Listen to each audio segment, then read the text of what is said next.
ಅವರು CM ಅವರು 3 ಗಂಟೆಗೆ ಬಂದು ಉತ್ತರ ಹೇಳೋದಿತ್ತಲ್ಲ, ನಾನು ಭೇಟಿ ಮಾಡಬೇಕು ಅಂತೇಳಿ ಹೋದೆ.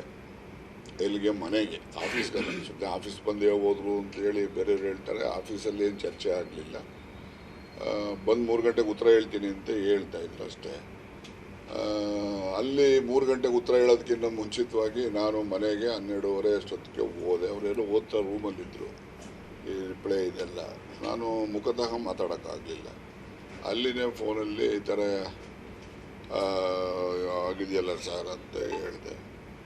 ಅವರಿದ್ದವರು, ನೋಡಪ್ಪ ಅದು ಏನು ಸರಿ ಅಂತ ನಿನಗೆ ದೇವ್ರ ಬುದ್ಧಿ ಕೊಡ್ತಾನೆ, ಆ ರೀತಿ ಮಾಡ್ಕೋ ಅಂತ ಹೇಳಿದಷ್ಟು ಬಿಟ್ಟರೆ ಅವರೇನು ಮತ್ತೆ ನನಗೆ ಯಾವುದೇ ರೀತಿಯ ಮಾರ್ಗದರ್ಶನ ಏನಿಲ್ಲ. ನಿನಗೇನು ಬುದ್ಧಿ ಕೊಡ್ತಾನೆ ಆ ಥರ ಮಾಡು ಅಷ್ಟೇ. ಸರ್, ಈಗ 3 ತಿಂಗಳಿಂದ ಇದೆಲ್ಲ ನಡೀತಾ ಇದೆ ಅಂತೇಳಿ. 3 ತಿಂಗಳಿಂದೆಲ್ಲ 1.5 ತಿಂಗಳಿಂದ ನಡೀತಾ ಇದೆ. ತುಮಕೂರು ಮನೆ, ಮಧುಗಿರಿ ಮನೆ, ಬೆಂಗಳೂರು, ಬೇರೆ ಬೇರೆ ಕಡೆ ಕೂಡ ನಿಮ್ಮನ್ನ ಪ್ರಯತ್ನ ಮಾಡಿದ್ದಾರೆ. ಮತ್ತೆ 3-4 ಸಲ ಬಂದು ಆಕೆ ಭೇಟಿ ಮಾಡಿದ್ದಾರೆ. ನೀವು ಆಕೆಯನ್ನು ಹೊಡೆದಿದ್ದೀರಿ ಅಂದ್ರೆ ಅದೆಲ್ಲ ಆಗಿದೆ.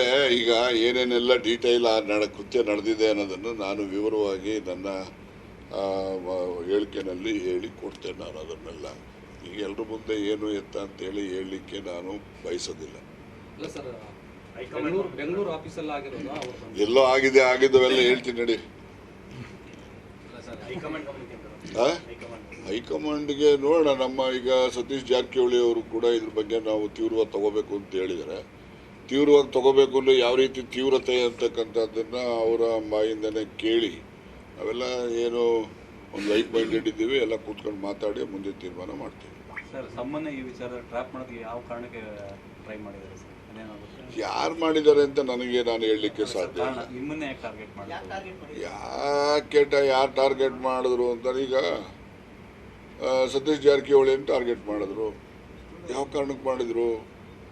ಆಮೇಲೆ ಅಲ್ಲಿ ಹಾಸನ್ನಲ್ಲಿ ಇವರಿಗೆ ಟಾರ್ಗೆಟ್ ಮಾಡಿದ್ರು. ಅದನ್ನು ಯಾವ ಕಾರಣಕ್ಕೆ ಮಾಡಿದ್ರು? ಹಾಗೆ ಯಾರನ್ನ ಒಬ್ಬೊಬ್ಬರಿಗೆ ರಮೇಶ್ ಜಾರಕಿಹೊಳಿದು ಇರ್ಬೋದು, ಹಾಸನದಲ್ಲಿ ರೇವಣ್ಣನ ಟಾರ್ಗೆಟ್ ಮಾಡಿದ್ದಿರ್ಬೋದು, ಅಥವಾ ಪ್ರಜ್ವಲ್ ರೇವಣ್ಣನ ಟಾರ್ಗೆಟ್ ಮಾಡಿದ್ದಿರ್ಬೋದು. ಹಿಂಗೆ ಯಾರ್ಯಾರು ಏನೇನು ಮಾಡ್ತಾರೆ ಒಂದೊಂದು ಉದ್ದೇಶ ಇಟ್ಕೊಂಡು ಮಾಡಿರ್ತಾರೆ.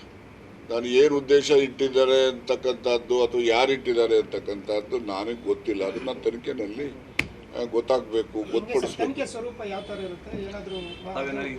ನಾವು ನೋಡಿ, ಅದು ಸರ್ಕಾರಕ್ಕೆ ಬಿಡ್ತೀರಿ. ಸರ್ಕಾರ ಅಂದರೆ ಗೃಹ ಮಂತ್ರಿಗಳಿಗೆ ಬಿಡ್ತೀರಿ. ಅವರು ಹಿರಿಯ ಅಧಿಕಾರಿಗಳ ಜೊತೆ ಚರ್ಚೆ ಮಾಡಿ ಯಾವ ರೀತಿ ತನಿಖೆ ಮಾಡಿದ್ರೆ ಸೂಕ್ತ. ಯಾಕೆಂದರೆ ಇದರಲ್ಲಿ ಇವ್ರು ಸೇರಿದ್ದಾರೆ ಅವ್ರು ಸೇರಿದ್ದಾರೆ ಅಂತ ನಾನು ನಿರ್ದಿಷ್ಟವಾಗಿ ಹೇಳಕ್ಕೆ ಬರೋದಿಲ್ಲ. ಯಾರೆಲ್ಲ ಸೇರಿದ್ದಾರೆ ಅಂತಕ್ಕಂಥದ್ದು ಸತ್ಯ ಹೊರ ಬರಬೇಕು ಅಂತಕ್ಕಂಥದ್ದು ಅಷ್ಟೇ. ಅವ್ರಿಗೆ ಯಾಕೆ ಬರೀತೀರಿ ಗೃಹ ಮಂತ್ರಿಗಳಿಗೆ?